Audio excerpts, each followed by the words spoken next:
Labari da dumi-duminsa masu sauraro daga bakin wannan fitaccen mawaki wadda aka fi sani da suna sarkin waka a Naziru kenan, kamar yadda yake kan ci gaba da bayyanawa a koda yaushe tare da dan uwarsa Aminu Sera.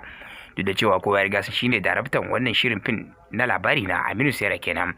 Duba da yadda suke kan ci gaba da bayyanawa da cewa nesa ta zo kusa, in Allah ya da kwantar da hankalinku 'yan kallo nan ba tare da jimawa ba.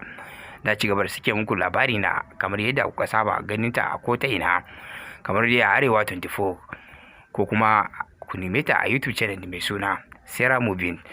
To duba da hakan masu sauraro nan ba tare da jimawa ba, kamar yadda Maryam a cikin shirin fim labari na kowa yake faman zaman jira ya ga yada a kaya a cikin wannan shirin fim na labari na tare da mai nasara.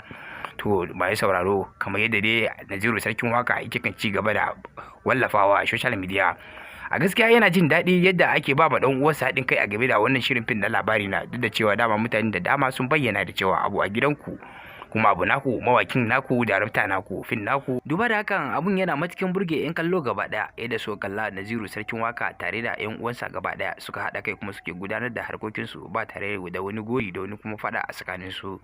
Don haka mai sauraro don Allah anan za ku dakace mu kafin a ci gaba da sake muku wannan shirin fim mai dogon zango ya labari na.